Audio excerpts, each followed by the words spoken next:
국어의 역사 수업을 해보도록 하겠습니다. 프린트에 국어의 역사와 시대 부분 이렇게 되어 있죠. 일단 우리가 지금 살고 있는 시대를 우리가 현대라고 하죠. 그러면 지금 사용하는 국어의 모습은 현대국어라고 하는 겁니다. 그러면 현대국어 이전의 국어는 어떻게 구분되어 있느냐? 고대국어, 중세국어, 근대국어, 현대국어 되겠습니다. 여러분, 나는 한국사를 무지하게 잘한다. 손 들어보세요. 좋아요. 자, 그러면 한국사를 잘하니까 반드시 대답을 맞출 것이라고, 우리 선생님 질문에 대답을 잘할 수 있을 것이라고 기대를 해보도록 하겠습니다. 여러분, 중세의 시작은 어느 나라와 관련이 깊을까요? 예? 중국. 우리나라 얘기하고 있어요. 우리나라에서요. 맞아요. 그러면 고려 이전은 어떤 나라죠? 물론 후삼국 말고. 그 신라. 그렇지. 통일신라. 자, 그러면요, 여러분. 국어의 시대 구분부터 한번 볼게요. 우리가 공부하는 시대가 언제인지는 알아야 될 거 아니겠습니까? 자, 처음에는요, 우리 고대 국어라고 불러줘요. 고대 국어는요, 그냥 아주 먼 옛날부터 그걸 이제 왜 우리 꼬맹이 중에 가장 최고 꼬맹이를 상꼬맹이라고 하고요. 남자 중에 남자를 상남자라고, 여자 중에 여자를 상여자라고 하잖아요, 여러분. 그래서 옛날 중에 최고 옛날을 상고시대라고 불러줘요. 그러니까 너네가 알고 있는 그 고조선 아니면 부족국가 시대 이럴 때를 말하겠죠? 그런데 상고시대의 기록은 안타깝게도 거의 없어요. 그래서 왜 기록이 없죠? 우리의 뭐가 없었죠? 그렇지. 야, 니네 되게 정확하다. 우리 말이 없었어. 이렇게 대답하는 친구들도 있거든요. 말은 있었지만 그것을 기록할 문자가 없었죠. 그래서요, 기록을 못하고 이렇게 좀 알 수 있는 방법이 그렇게 많지 않아요. 그래서 이제 중국엔 한자가 있었잖아요. 그래서 중국의 역사서를 통해서나 알 수가 있는데, 중국 역사는 지금도 야 동북공정이 그렇게 심한데 뭐 그때는 뭐 제대로 썼겠니? 그래서 왜곡된 표현이 너무 많아서 중국 위주로 그렇게 적혀있기 때문에 아무튼 알기가 힘들죠. 그래서 원래 상상력이 풍부한 친구들이 고고학 같은 거 많이 공부하죠, 여러분. 다 이야기를 만들어내는 거니까요. 자, 어쨌든 간에 우리 고대 국어는요, 그래서 상고시대부터 라고 해도 좋고요, 아니면 삼국시대부터 라고 해도 좋아요. 왜냐하면 삼국시대는 이제부터 1년이 무엇을 지었죠, 여러분? 1년이 역사 썼잖아. 1년에 뭐? 삼국유사 썼잖아요. 그렇지, 삼국유사를 썼죠. 그러니까 이제 그때부터 나 살펴볼 수 있다라는 거죠. 자, 그래서 김부식의 삼국사기도 있죠. 미안해요. 삼국사기가 정사죠. 삼국유사는 그 야사고요. 자, 그 다음에 다시 그 고대 국어는요, 우리가 삼국시대 또는 상고시대로부터요, 언제까지? 통일, 신라 시대까지의 국어를 우리가 고대 국어라고 불러주는 거예요. 이게 고대 국어예요. 그냥 옛날 국어죠. 그런데 그 다음에 이제 중세 국어를 공부할 거예요. 중세 국어는 우리 승윤이가 얘기해줬나요? 우리 고려시대부터 어디까지가 중세냐? 얘들아, 중세 다음은 근대거든요. 자, 우리 역사에서요, 중세와 근대를 나누는 가장 중요한 기준이 되는 사건이 하나 있었어요. 뭘까요? 임진왜란이에요. 왜 임진왜란 이후를 근대라고 불러줄까요? 중세 시대와 근대 시대의 가장 큰 차이점이 뭔지 아세요, 여러분? 신분제도예요. 자, 그러면 우리나라에서 신분제도가 언제부터 붕괴되기 시작해? 임진왜란 때부터. 왜? 임진왜란 때 우리 왕 선조가 뭐 했죠? 제일 발빠르게 도망갔죠. 네. 그리고 이 땅을 누가 지켰어? 이 땅. 바다는 이순신 장군님께서 지키셨지만 이 땅은요? 백성들이 어떻게 됐지? 의병을 조직했잖아. 의병, 그러니까 우리 힘으로도 할 수 있다. 백성들이, 물론 양반들도 사대부들도 의병이 된 사람들이 있었지만 의병의 대부분은 우리 민족이에요. 행주치마가 왜 행주치마? 행주산성이 왜 행주산성이에요, 얘들아? 야, 행주에다가 돌 갖고 가가지고도 하고, 그 다음에 우리 땅 지켜내려고 곡괭이 들고도 가가지고 싸우고요, 외적이랑. 그래서 의병이, 우리 민족들이 다 의병이 돼가지고 우리 땅을 지켜냈단 말이에요. 그러니까 이제 더 이상 양반이라는 의미가 별로 이렇게 필요 없어진 거죠, 여러분. 지켜주지도 않는데 저 하늘에 계신 이상한 사람들인 줄 알았더니 우리보다 더 못한 사람들이었네. 그 다음에 족보도 불탔죠. 그래서 평민의식은 성장하게 되는 겁니다. 그래서 다시 한번 말하지만 조선 전기까지를 중세국어라고 하는 거예요. 그 다음 근대국어. 근대국어는요, 임진왜란 이후부터 분란 이후, 그러니까 조선 후기를 말하는 거죠. 여기부터 우리 개화기 전까지인데요. 여러분 요거 이후로부터 우리가 개화기라고 불러줍니다. 뭐라고 하죠? 가보게요. 그렇지. 가보개혁 이전. 아 그런가? 그 다음에 자 우리 이제 근대 다음은 현대 국어인데요. 개화기 이후의 국어 이렇게 되는 겁니다. 자 이거 모두 암기하셔야 되는데요. 일단 세기도 한번 보도록 할게요. 자 옛날부터 여러분 혹시 고려의 건국이 몇 세기인지 아시나요? 4세기. 그거는 삼국영성 뭐 이럴 때고요. 우리 고려의 건국은요 정확히 918년이에요. 이런 18. 그래서요 이런 10세기부터가 중세국어의 시작입니다. 너네들 우리 교과서에는요 얘만 시험 봐요.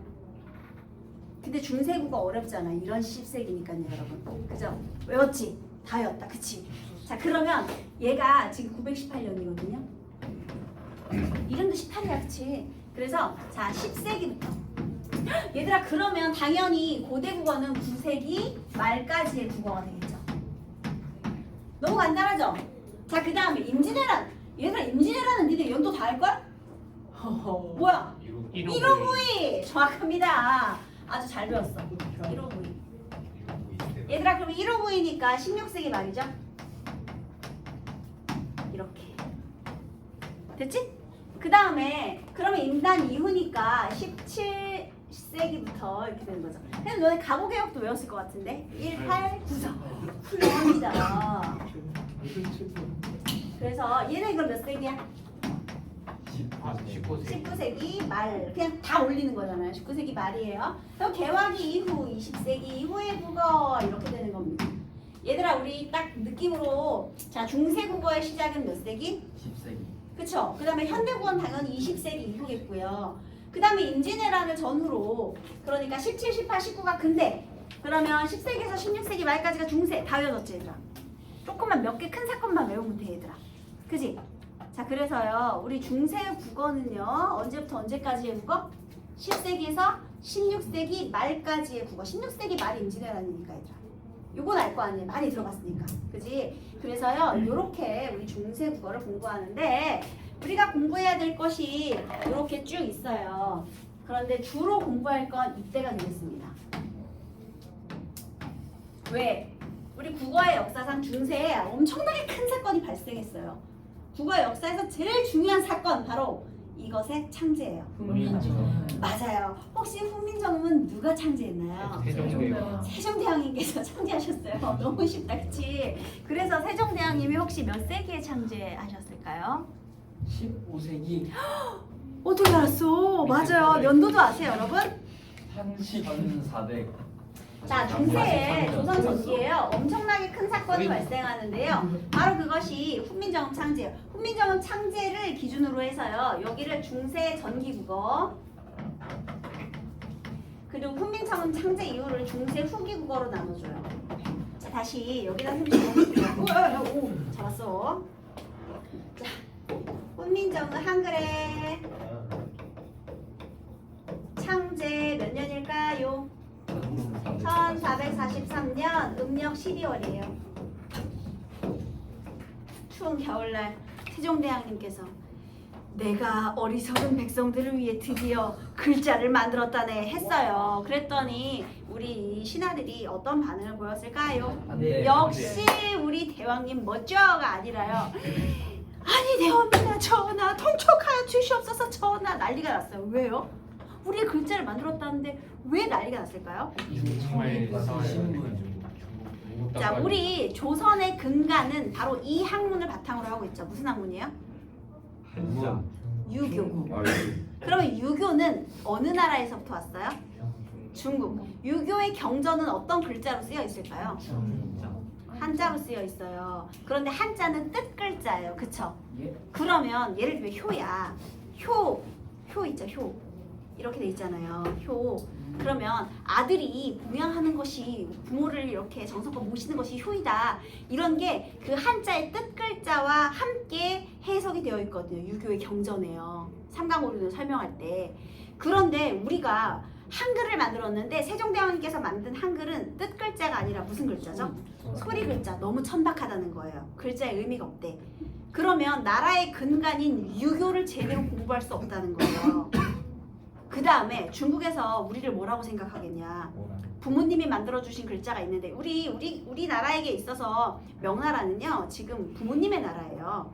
그런데 이렇게 훌륭한 부모님이 계시는데 부모님 만들어준 글자를 버리고 우리가 왜 이런 천박한 글자를 써야 되느냐. 그래서요 난리가 난 거예요. 그래서 세종대왕님이 너무 어이가 없지. 그래서 일단 이런 시벌 그러셨답니다. 세종대왕님께서요. 아니 내가 그런 게 아니라 진짜. 있었어요. 그럼요. 심지어 그 편지도 쓰고 막 그래. 이런 시부를 그러면서 욕을 잘하셨대요. 자 그래서 조금 계획을 바꾸기로 합니다. 반대 상소가 너무 심해가지고요.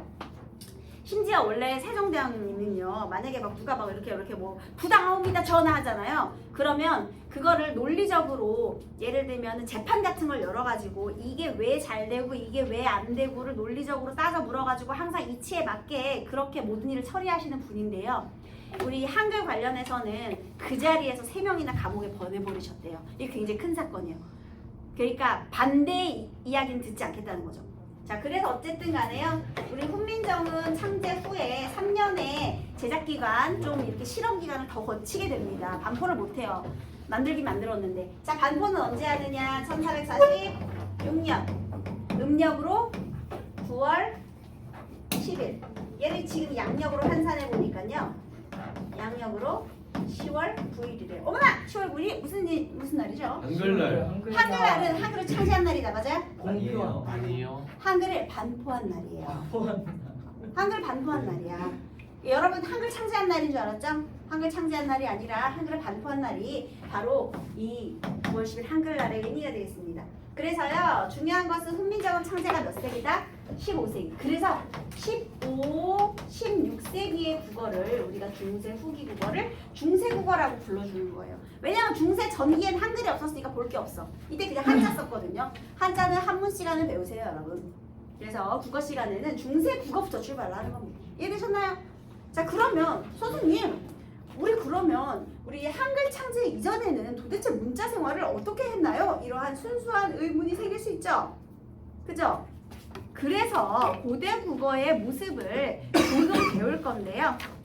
그거는 이제 2페이지부터 국어사 탐구가 이렇게 돼 있잖아요. 근데 그걸 하기 전에 기왕 우리 한글 얘기 나온 김에요. 우리 훈민정음에 대해서 조금 제자 원리를 여러분들이 이거 배웠던 거 얘들아. 너네 이거 중2 때 시험 봤지? 그래서 배경 지식을 잠깐 떠올려 보고 그 다음 다시 고대사로 가도록 하겠습니다. 여러분 있잖아요. 여기에 참고 2번째예요. 언어의 역사성이라고 되어 있어요. 언어의 특징이 있어요 여러분. 예를 들면요. 언어는 개인이 마음대로 바꿀 수 없는 것이다. 이건 혹시 언어의 어떤 특징일까요? 고유. 언어는 개인이 마음대로 바꿀 수 없어. 왜냐하면 사회 구성원 간의 약속이기 때문이야. 그래서 얘가 언어의 땡땡성이죠. 뭐야? 사회성. 그러니까 언어의 사회성이라는 건요. 구성원들끼리 약속이다. 너네 이것만 외웠잖아.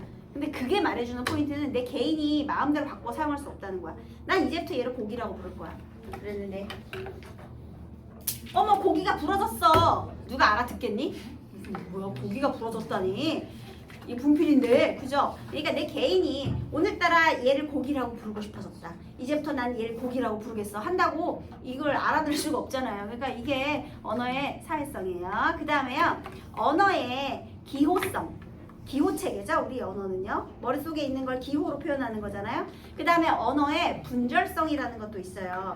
언어의 분절성은 뭐냐면요. 여러분 무지개는 무슨 색이에요? 근데 정말 빨주노초 파남보 7색깔만 있을까요? 아니요. 우리 쭉 이어져 있는 거잖아. 칸이 나눠져 있는 게 아니야 무지개가. 그죠? 이렇게 연속된 세 개를 그냥 편의상 7개로 나눈 거죠. 이런 게 분절성이에요.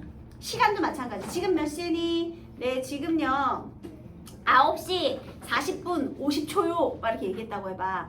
9시 40분 50초라는 것도요 시간이 딱딱딱 정해져 있는 게 아니고 사실은 연속해서 계속 흘러가는 시간을 우리가 나름대로 쪼개고 쪼갠 거죠. 50초. 그럼 50초에서 끝이에요. 그 중간은 없어요?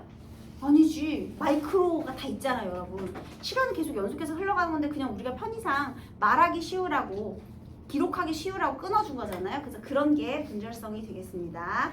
그 다음에요. 언어는 창조성도 가지고 있어요. 무수한 문장을 만들어낼 수도 있거든요.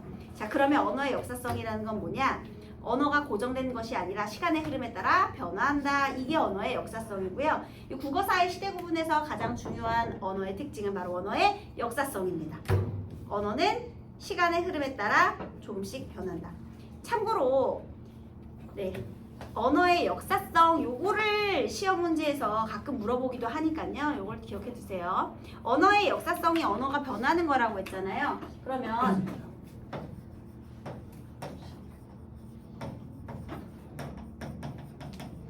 어떻게 변화하느냐 세 가지가 있어요. 첫 번째는요. 원래 있던 단어가 없어지기도 하고 소멸된 단어. 너네 미리네가 뭔지 알지? 네? 미리네가 뭐예요? 미리네. 미리는 은하수거든요. 근데 지금 안 쓰죠. 그냥 은하수라고 쓰죠. 그죠? 그래서 미리네 이런 거 사라졌죠. 그 다음에 뇌 무슨 뜻이에요? 뇌? 산. 그런데 지금 그냥 산이라고 하죠. 이런 게 어휘가 소멸된 단어예요. 사맞다. 우리 나중에 세종어제국민정음 배우면 나란 말씀이 중국과 달라. 그 사마띠 아니할세 사마띠가 나오거든요. 사마띠는 서로 통하다 이런 건데 지금 없어졌죠. 네. 그런 게 바로 소멸된 거예요. 있었던 말이 없어지기도 하고요. 그 다음에 없었던 말이 생겨나기도 해요. 너네가 만약에 타임머신을 타고 한글창제 당시로 갔어요. 그래서 세종대왕을 딱 만나게 된 거야. 와씨 이건 찍어야 돼. 내 핸드폰 어디 갔어? 했단 말이죠. 그러면 거기 사람들이 핸드폰이라는 단어를 알아들을 수 있을까요? 아니요. 당연히 못 알아듣겠지. 그래서 없었던 말이 나중에 그러니까 원래는 없던 개념이 생겨나면서 새로운 말이 생겨나기도 하고요. 그죠? 소멸되기도 하고 생성되기도 하고. 세 번째, 형태나 의미가 변화하기도 하는데요. 얘는 의미가 축소되기도 하고 의미가 확대되기도 하고 의미가 이동하기도 해요. 너네 영감이라는 말 알죠? 영감. 지금 현대국어에서 영감은 어떤 대상에게 쓰는 말이죠? 나이 많으신 분들은 대부분 그냥 영감님이죠, 여러분. 예. 그치? 영감님이잖아. 우리 학원에 영감님 누구 있어요? 네? 누구라고 있다고요? 영찬 영감님이라고요? 자, 우리 영감님은 그냥 나이 많으신 어르신들이 다 영감님이에요. 그런데요, 우리 중세 때에는요, 영감님은 아무한테나 쓰는 말이 아니에요. 너네 사극 같은 거 보면 뭐 있잖아요. 그 이렇게 관직 이렇게 해갖고 약간 내시같이 이렇게 높은 관직에 있는 사람들한테요, 동부승지 영감 이렇게 부르잖아요, 여러분. 높은 관직에 있어야 돼요, 여러분. 영감은 관직에 있는 사람을 일컫는 말이에요. 근데 관직에 있는 사람에서도 나이가 많아야 돼. 그러니까 나이 많은 사람 중에서도 높은 관직에 있는 사람이 영감인데 지금은 관직이고 뭐 그냥 다 쓰죠, 여러분. 자, 의미가 어떻게 된다는 걸까요? 변화하면 축소. 축소예요? 확대. 확대지. 옛날에는 나이도 많고 높은 관직도 있어야 그게 영감인데요. 지금 그냥 나이만 많으면 다 영감이잖아. 의미가 확대된 단어죠. 이해되셨나요? 이게 의미가 확대예요. 그 다음에 네, 너 맨날 국어 시간마다 마지막마다 왜 그래? 맨날 너 다음 시간부터 이제 화장실 가지 마. 오늘까지만 가고. 그 다음에 내 얼굴만 보고 화장실 가고 싶은가 봐. 미리 그래 나한테 당기시라고요. 자, 그 다음에 의미가 축소된 단어는요. 옛날에는요. 나이 어린 겨집. 자, 계집이라는 말을 만약에 썼다고 해보세요. 그러면 야 이 계집아 그러면 요즘에 기분이 어떨까? 별로 안 좋아. 왜 안 좋아요? 약간 의미가 없네. 욕 같았어. 낮잡아 부르는 말이거든요. 그죠? 여자를 낮잡아 부르는 말이 계집이에요. 그쵸? 근데 옛날에는 그냥 여자예요. 계집이에요. 그 다음에 그런 놈들이 자 놈이라는 표현을 썼어요. 놈이라는 단어도 남자를 낮잡아 부르는 거잖아요. 그런데 옛날에는요. 이 놈이라는 단어도 그냥 일반 백성이 다 놈이에요. 여러분. 그래서 이런 것들은 의미가 축소된 단어가 되겠죠. 그 다음에 의미가 이동된 단어는요. 자, 우리 어린 백성이라는 표현이 있어요. 지금 현대 국어에서 어린 이것은 어떤 뜻으로 쓰이죠? 나이가 적다. 그런데 옛날에는 어린이 어리석은이란 뜻이었어요. 의미가 전혀 달라졌죠. 이런 건 의미가 이동된 단어라고 하는 겁니다. 그래서요, 생성, 소멸, 변화와 관련된 게 언어의 무슨 특징? 언어의 역사성입니다. 이렇게 고정되어 있지 않고 계속 시간이 흐름에 따라 변한다라는 거예요. 됐죠? 자, 그 다음 이제는 한글의 제자 원리. 여기 훈민정음인데요. 훈민정음 창제 당시 15세기로 가서요, 한글의 제자 원리를 조금 공부해 보도록 하겠습니다.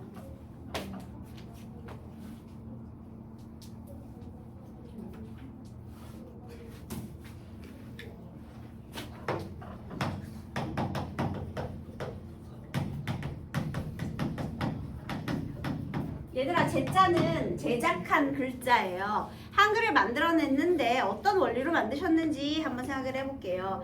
세종대왕님께서요, 우리의 언어를 어떻게 하면 좋을까, 우리의 말을 어떻게 기록하면 좋을까를 연구하시다가요, 막 해부도 해보고 막 그러셨대요. 그러다가요, 일단 우리의 글자를 초성자와 중성자와 종성자로 만들어야겠다, 이렇게 생각하셨답니다. 첫 번째, 초성자. 초성자는 우리 닷소리 또는 자음이라고 얘기해 주셨어요. 얘들아, 닷소리라는 것은요, 일단 소리가 나려면 공기가 진동을 해야 되죠, 여러분. 그럼 우리 몸에 공기는 어디에 들어있죠? 폐에서 공기가 나오다가요, 소리가 나오다가 어딘가에 부딪혀서 나가는 소리가 닷소리인 자음이에요. 그럼 그 부딪히는 곳이 바로 발음 기관이 되겠죠. 발음 기관을 사용해서 소리를 부딪히게 만드는 거야. 그죠? 여러분들이 의식하지 않아도 자연스럽게 어디에 부딪혀서 내뱉는 소리들이 있는 거예요. 그죠? 자, 그러면 그 발음 기관 5군데를 연구하셨대요. 그 5개가 어디가 돼요? 어금니 소리, 혀소리. 아, 설, 순, 지, 우 되겠습니다.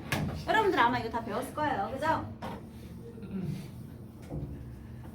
어떻게 해요? 아는, 얘들아, 너네 코끼리의 상아 무슨 뜻이야? 상아가, 코끼리 상의 아가 혹시 무슨 아자인지 아세요? 어금니 아자예요. 치아도 어금니 아자야. 그러면 얘는 어금니 소리. 그 다음에 설자는 알 것 같아. 뭐야? 혀소리. 혀소리.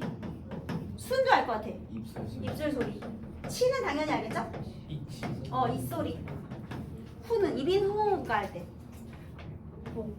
미청 소리. 목구멍 소리 이렇게 되는데요. 목구멍이라고 할게요. 목구멍. 자, 우리 일단 발음기관이죠. 이게 지금 발음기관이거든요. 지금 원리 배우는 거잖아요. 첫 번째는요, 발음기관의 모양을 본따서 글자를 만들겠다고 생각을 하셨대요. 모양을 본뜬 글자를 우리가 상형이라고 불러줍니다.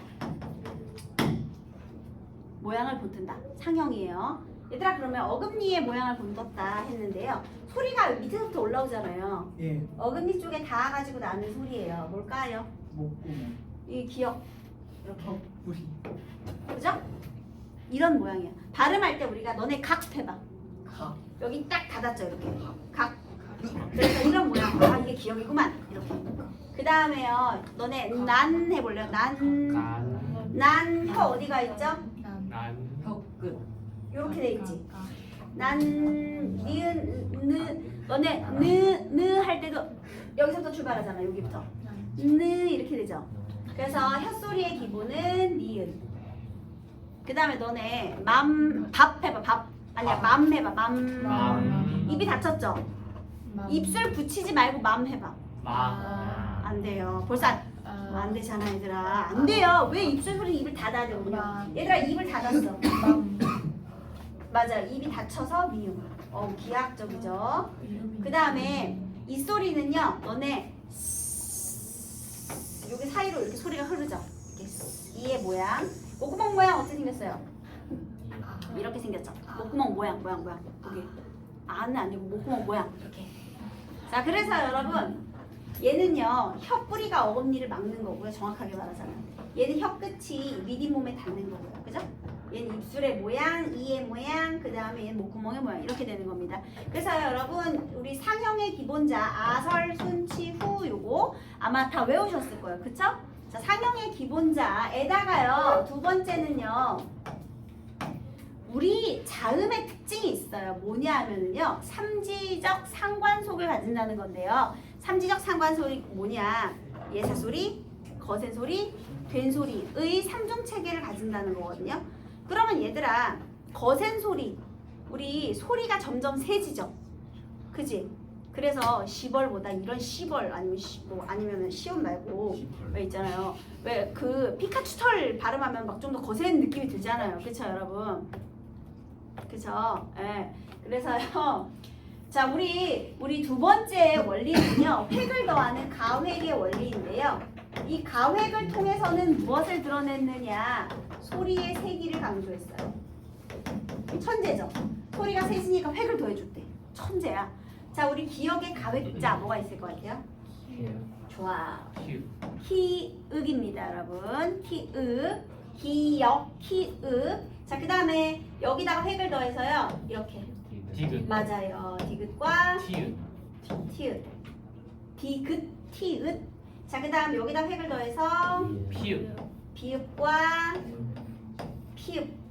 천재. 여기다 획을 더해서 지읒과 치읒. 여기다 획을 더해서 이 글자가 뭐죠?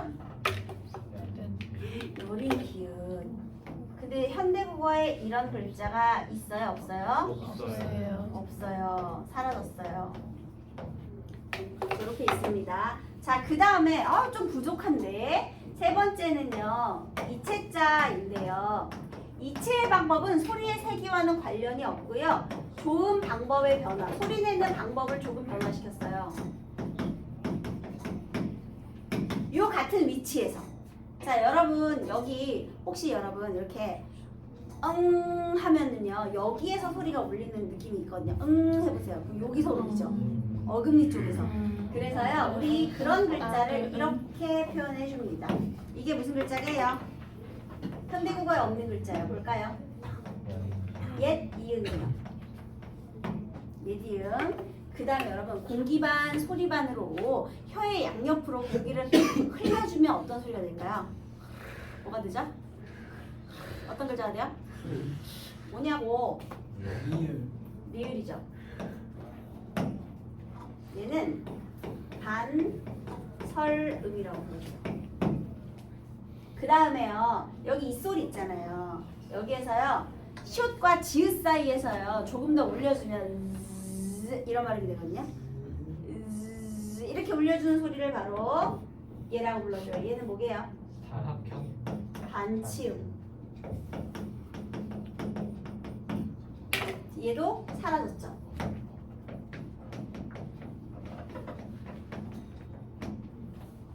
끝났어요. 초성자 제자 올림. 자, 초성자 기본자가 몇 개예요? 15개. 네? 17개. 요거 하나 채우면 17개잖아요. 3, 15, 17 이렇게 되잖아요, 여러분. 그지? 얘들아, 17자로 이 세상에 17자에다 나중에 이제 모음의 기본자가 11자거든요. 그러면 28자로 이 세상 모든 소리를 다 적을 수 있게 되는 거야, 얘들아. 대박이지, 얘들아. 경제력 쩔죠? 그죠? 그 효과가 장난 아니잖아요. 그쵸? 자, 어쨌든 간에 지금 여기 17자를 만드신 거예요. 아주 중요합니다. 근데 현대국어에서 지금 몇 글자 사라졌죠? 3글자. 그래서 여러분 기역부터 히읗까지 몇 개예요? 14. 14개예요. 요거 3개 빠졌잖아.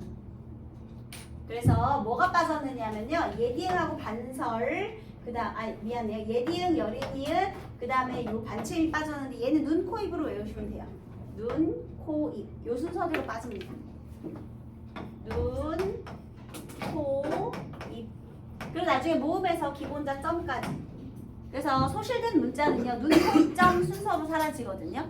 그래서 얘가 제일 먼저 사라지고요. 그 다음에 코 사라지고요. 그 다음에 이렇게 입 사라질 거예요. 이렇게 사라졌습니다. 그래서 여러분 뭐가 사라졌는가 그러면 눈, 코, 입을 외우시면 되겠죠. 그죠? 그럼 만약에 처음에 한민정음 창제 당시 기본자, 자음의 기본자 17개를 쓰시오. 그럼 어떻게 하면 되는지 알아요? 기역부터 히읗까지 쓰고요. 설마 기역부터 히읗까지 모르는 친구가 있진 않겠죠? 그거 쓰고 눈, 코, 입 붙이면 돼요. 그럼 17개예요. 자, 그 다음 애들이 제일 많이 문제에 틀리는 거 마치 반설음하고 반치음은요 가획자 같은 착각을 충분히 불러일으킬 수 있어요, 여러분. 왠지 여기서 획을 이렇게 더해준 것 같잖아. 근데 획을 더한 글자는 소리를 세게 해주는 글자고요. 얘는 조금 울려주는 소리잖아, 얘들아. 네. 그치? 그래서 얘는요 좋은 방법에 변화를 주는 소리란 말이에요. 얘는 이체자예요. 그래서 여러분 이체자 세 개는 확실하게 외워두고, 왜냐하면 이렇게 나와요. 다음 중 제자 원리가 이질적인 것은? 이렇게 문제가 나온단 말이죠. 그러면 요런 거 사이에다가 얘를 하나 섞어주면 얘도 가획자 같은 느낌이 든다는 거죠. 이해됐나요? 그래서 애들이 많이 틀려요. 얘들아, 리을은 어떤 원리로 만든 글자야? 리을은 어떤 원리로 만든 글자야? 이체자. 이체자. 이해됐어요? 반치음의 반치음의 제자 원리가 뭐야? 이체자. 예디음의 제자 원리가 뭐야? 이체자. 예디음 이체자. 그래서요, 얘들아 이체자 세 개는요 예디음과 반설 반치로 외우시면 돼요. 이렇게 하면 안 헷갈려. 그냥 이체자는 세 개인데 예디음 반설 반치 이렇게 딱 외우고 들어가면 아설 순치우 하고 이체자 예디음 반설 반치만 외우면 되잖아. 그럼 나머지가 가외이잖아, 얘들아. 그지? 그래서 아닌 걸 확실히 제외시키면 그 다음에 문제 풀기가 좋아지니까요. 그래서 요거를 확실하게 외우시고 들어가면 되겠습니다. 알겠죠? 상형자 아설순치 후와 이체자 예디음 반설 반치 이렇게. 자, 그 다음에요 자음의 제자 원리 세 가지 뭐가 있죠? 자음의 제자 원리 세 개. 상형, 가획, 이체. 그 2학기 때 특히 의고 같은 여기 의고 있나요 지금? 우리 이거 자음의 제자 원리, 모음의 제자 원리 설명하는 게 또 서술형으로 나와요. 그러면 쓰면 돼. 상형은 무슨 원리야? 발음 기관을 사용하는 거. 발음 기관의 모양을 묻는 것이다. 가액은 뭐예요? 획을 더해 소리의 세기를 드러내었다. 이체자는 좋은 방법의 변화를 드러내었다. 이렇게 쓰면 되는 거예요. 간단하지? 그래서 상형, 가획, 이체 이걸 쓰면 반 정도 맞겠죠? 자, 그 다음에 이렇게 해서 17자를 했고 이번엔 모음의 기본자예요. 모음의 기본자도 엄청 쉬워요. 얘는 중성자예요. 중성자는 홀소리라고 하셨고요. 얘가 바로 모음 되겠습니다. 홀소리라는 거는요. 다시 폐에서 소리가 나오는데요. 공기가 진동을 할 때 발음기관에 장애를 받지 않고 소리를 내는 거예요. 그러면 얘는 무엇으로 구분하느냐? 입술의 모양이나 혀의 위치로 구분하는 거죠. 그죠? 자, 그러면 얘는 또 어떤 제자 원리로 만들었느냐? 얘는요. 땡땡땡의 상형으로 만들었어요. 자, 무엇을 상형할게요? 천지인의 상형입니다. 하늘의 모양을 본뜨니까 어떻게 됐을까요? 이렇게. 땅의 모양은 이렇게. 사람의 모양은 이렇게. 게다가요, 여기는 되게 과학적이잖아, 얘들아. 그지? 근데 여기는 철학의 이치를 담고 싶었어. 그래서요, 하늘과 땅 중에 어떤 것이 양을 상징할까요? 양과 음 중에서. 그렇지, 얘가 양이겠지. 하늘에 양의 기운을 부여하고요, 땅에는 음의 기운을 부여했어요. 사람은요, 중성. 둘을 연결하는 거죠. 하늘과 땅을 연결했잖아. 이렇게. 그래서 자, 이렇게 천지인의 글자를 본뜨고요. 여기 이제 철학적인 이치까지. 그 다음에 상형 다음은 두 번째는 합성이에요. 합성은요, 이 상형자를 합쳐주는 거예요. 그런데 먼저 상형자를 한 번씩만 합치면 걔는 초출자라고 불러줘요. 그리고 이 초출자도요. 자, 우리 위 아래 중에 어디가 양일 것 같아요? 위 아래 중에 위 오른쪽 왼쪽 중에서는 오른쪽 이렇게 합쳐주면요. 얘를 여기 두 개 다 합쳐봐. 그러면 위 오른쪽. 그 다음에 음자는요. 아래 그리고 왼쪽. 이렇게 만들어주는 거예요. 자, 그 다음 제출자. 제출자는 초출자에다가 아래아를 한 번 더. 요와 야. 유와 여. 이 가운데 중성자는 딱 사람 하나. 이렇게 되는 겁니다. 그래서 이렇게 양의 기운과 음의 기운을 부여하여서요. 중성자는 모두 몇 글자를 만들어내었죠? 11자. 여러분 현대국어의 모음의 기본자는 모두 몇 개예요? 원숭이 귀를 잡아당기면 원숭이가 어떻게 한대요? 아야, 어여, 오요, 우유, 이 10개잖아 얘들아. 얘만 없죠. 얘의 이름은 아래야. 선생님이 아까 소실된 음은 4개 있다고 했잖아요. 이렇게 4개예요. 눈, 코, 입, 점. 요 순서대로 사라집니다. 얘가 가장 마지막에 사라져요. 눈, 코, 입, 점 순서대로. 자, 그래서요. 얘는 아래야 빼고 현대국어엔 10개가 남아있는 거야. 자, 그러면요. 초성자, 중성자의 기본자 개수를 합쳤더니 총 몇 글자예요? 28자. 28자를 만드신 거예요. 그런데 현대국어의 기본자 몇 개 남아있다고요? 4개 뺐으니까?